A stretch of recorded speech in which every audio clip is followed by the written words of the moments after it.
about the other 1% of the UFO phenomenon? Has there ever been legitimate sightings? As promised, we're going to cover this 1% in a future episode, but I'll share with you something a wise man once shared with me. Before we should start focusing on dealing with problems outside our world, we should first focus on solving the problems within our world. And before you can start solving problems within your world, you first have to solve problems within yourself and within your surrounding environment of family and friends. So basically what I'm trying to say is that we have priorities that we need to focus on first and foremost so we can successfully build our lives and our minds. Now, it's no secret that the difference between what the government knows about UFOs and aliens and what is shared or released to the public is extremely enormous. And unfortunately, governments and several organizations on Earth are taking advantage of the UFO phenomenon to achieve worldly agendas. So why do we see particle beams, huge ones, firing at things that are, you were saying 200,000 Gs? Yep. I mean, go over that. Well, because I think it's part of a test for if there are bad guys out there. Or maybe they're doing preparations for faction. We may be looking at more than one faction. Remember, these groups tend to fragment. They fractally fragment so that you have wars within wars within wars. You know. But why would NASA release that footage? Well, remember, you've got all the good guys in NASA, and then you've got a few who are not good guys. The good guys don't know that there's something to keep secret. Remember, the lie's different at every level. They believe the lies they've been told. So when you set up a structure, an institution, which is supposed to be open and above board and is supposed to present live TV of the shuttle missions, they present live TV. Now, the controllers can't say, oh, well, you can broadcast this, but you can't broadcast that. Because the honest guys will then say, sure. Well, why can't we broadcast that? So people always say if this was happening, it would come out, and it is coming out. Well, I mean, I agree with you. When you've got the Catholic Church saying we need to love the aliens, they're our brothers, when you've got every major denomination saying it, when you've got all the movies, and you've got, you know, in the 80s, huge programs at the Olympics with aliens landing, you know, fake aliens, and you've got huge things the size of 3 football fields floating over Dallas and stuff all over the place. Something's going on. And then I read government documents about fake extraterrestrial landings. You know, any of this. Why? I mean, you believe it's fake. Remember Operation Northwoods? Yes. Okay. Or we can go to the, September 11th. Governments do huge, big things to sway populations at key nodal points in history. They love hoaxes. Yeah, well, it's manufacture history is what it is. We are building, I mean, all my UFO friends, I need to shake them because they're so, frankly, they're extremely naive, Alex. They really believe we're building toward disclosure.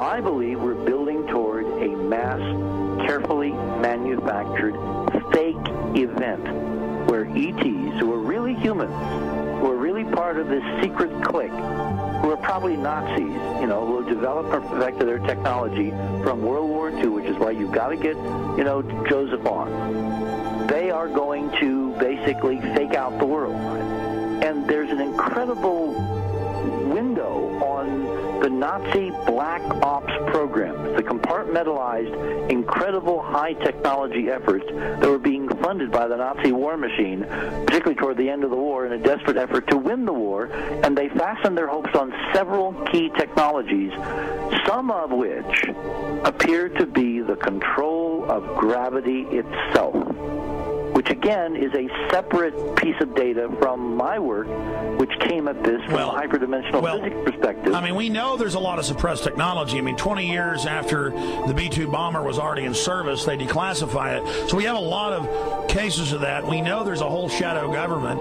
This is technology in physics, Alex, that would make anything you think you know like a candle flame compared to a hydrogen bomb. This is a physics that literally allows you to rearrange time.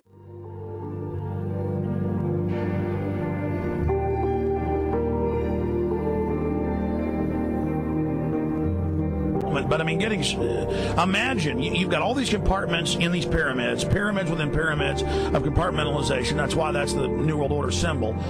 And we don't know what they've got because they are so secret. We know they lie so much. We just know it's advanced. Mainline scientists say they're 30 years advanced. So Richard C. Hoagland, what I'm saying to you is, I'm entertaining what you're saying. I respect you. I think you're a great guy. My only issue is, like you said, dealing with what we know they could be up to. The fact, Alex, we have done experiments. We have our own data. We have experiments now from the Soviet Union. 30, 40 years when the Iron Curtain came down, when Glasnost finally prevailed, a huge amount of stuff was declassified from the KGB as well. And we now have put this data together. We not only know what the physics is, we know what it can do, we know what it's based on, we know how to make it work. We've seen in our own experiments ample evidence. We've seen experiments across the American landscape and even in Europe that vindicate various parts of this. And the latest thing I'm working on, it looks like von Braun himself was deeply involved in some of this early physics experimentation, but they're keeping all the good stuff for themselves. The reason is that if we got access to the good stuff, if we got access to the technologies, the energy, we wouldn't be worried about $4, $5 a gallon gas or $10 a gallon gas. We would live like people are supposed to live, all 6 billion of us who could live lightly on the earth, Alex, with this technology. And live longer. Absolutely, and better, and you could live to 200-300 and have the virility of your 20s and 30s. There's extraordinary medical breakthroughs, there's extraordinary physics breakthroughs, technology breakthroughs, energy. It's all been kept away. Think about it. We're already on a planet hurtling through space, all these wonders around you, and you've been taught it's bizarre to question, and that's because there's so many kooks in the alternative movement who do talk about ridiculous, Hollywood-style green men, instead of really looking at the shadow government and all these crazy secret societies that are admittedly running NASA and the shadow government. Now, ladies and gentlemen, during this talk that I'm going to give you, I'm going to explain to you the history of this phenomenon, who the secret government really is, and I will name them by name, the beginning group, the study group. I will tell you who they are today. I'm going to tell you what this is all about. I'm going to tell you who's selling drugs to your children, and I'm going to tell you why the United States government is afraid for you to find out what the truth is regarding UFOs.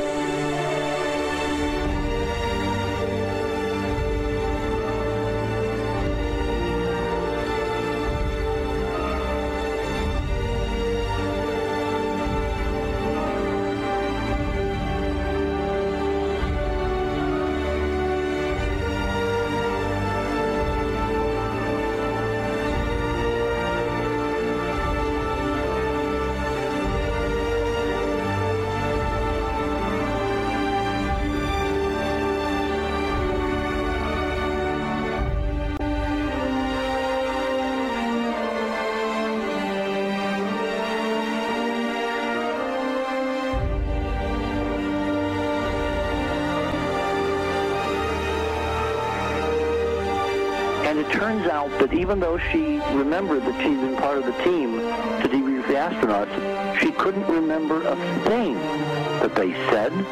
She couldn't remember why she no longer was working with NASA. She couldn't remember. In other words, her memory lapses were enormous, and I don't think they were feigned, because we now found the same pattern in all the flight crews. Because the awful truth, Alex, is they have been brainwashed. They have been mind controlled. They have had a technology, a very sophisticated technology, which took away the real missions that they experienced.